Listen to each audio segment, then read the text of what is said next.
Hi guys, konbanwa, and it's me again, Penny, and ayan, kasama ko nga ulit guys ang aking mga kaibigan. Galing nga pala kami guys niyan sa trabaho at dadaan lang muna nga kami ngayon dito sa Family Mart. Kasi nga guys, nung last time na bumili kami dito sa Family Mart, meron ulit kaming nakuha na resibo. Yung sa resibo kasi guys dito meron kang free na karage o isang chicken kapag bumili ka ng isang Family Chicken. Ang kulit nga din guys ng strategy ng Family Mart, basta't ikaw nga daw ay bumili ng isang Family Chicken, yung original guys ha, hindi yung spicy, wala kang makukuha na free isang karage. Kailangan yung original na Family Chicken yung bibilihin mo, and then meron kang makukuha isang free karage. Kaya si Ate Jasmine nga guys magke-claim nga sana kami ngayon. Pero bago nga kami mag-claim nung isang free karage ni Ate Jas, kami muna ay go-grocery na din kasi nga kakalabas lang namin sa trabaho, wala pa kaming mga pagkain sa bahay. Dito na nga lang kami bibili. Share ko nga lang guys, parang dito nga sa Family Mart, mas marami silang binibenta ng mga pagkain compare nga doon sa isang konbini na pinupuntahan nga namin.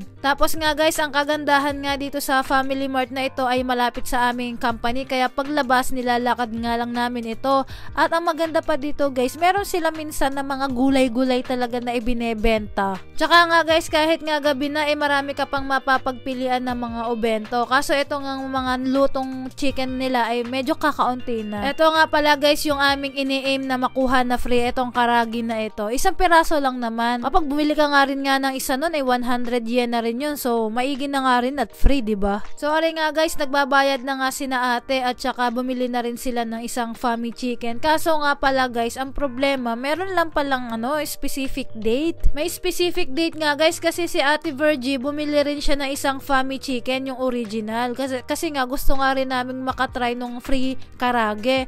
Boy, bumili kami, hindi kami nabigyan ng resibo na may free karage, kaya nalito na kami kung paano ba kami makakakuha ng free. Kasi nga last week si Ate Jasmine ang bumili ng original Family Chicken, meron siyang free. 2 beses na siyang bumili, 2 beses din siyang may free. Yun pala guys may specific na date lang na kung kailan ka bibili, yun yung kanilang parang promo. Kaya nung time na to, wala kaming free na karage, tapos na ata yung promo. Ito naman yung inaalok sa amin, mag-download lang kami nung application nila. Medyo nagtagal na nga kami dito guys kasi bibili lang sana kami, kaso ayan, ang dami pang inirecommend sa amin nung staff.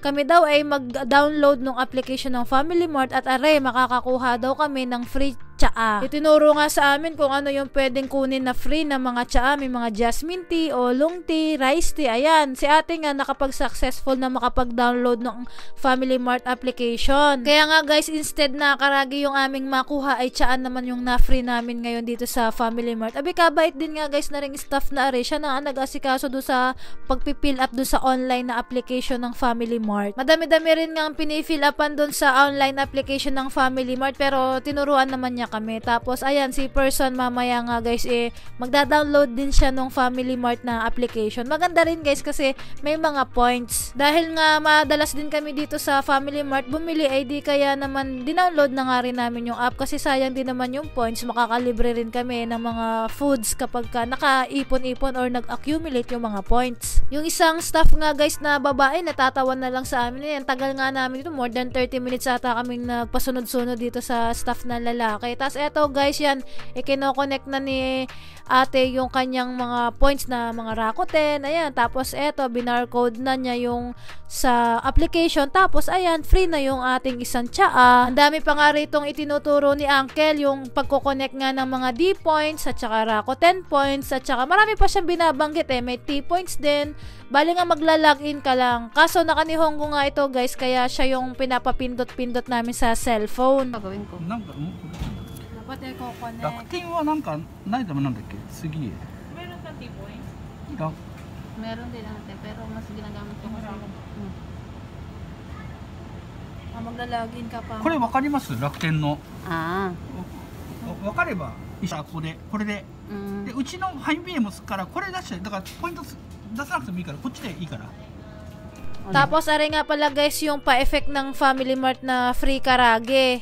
Dini naman guys ay si person nakapag-download din ng application ng Family Mart, kaya ayan meron din siyang isang free na tsaa. Hindi ko nga lang alam kung anong pipiliin niya dito. Basta din sa tatlo mula sa ilalim hanggang sa pangatlong bike tang, yun yung free na tsaa. Tuwang-tuwa nga kami guys, at kahit saan nga kami pumunta ay lagi kaming merong nare-receive na mga pa-free. Hindi ko nga alam guys, parang naging isang oras na yung pag-i-stay namin din sa Family Mart. Buti na nga lang guys ay last day na namin ngayon, kaya chill-chill lang kami sa aming oras. Pagkatapos ng nakuha ni person guys, dinala na nga niya ito dito sa counter, tapos i-scanin nga lang ulit yung barcode, then yun, free na nga yung ating isang tsaa ulit. Arigatou ありがとうございます。ポイントもだからポイントあればポイント連携してもいいんだよ。このポイントここに入れられるから。 May mga Rakuten ka ba? Wala pa. D ポイントある。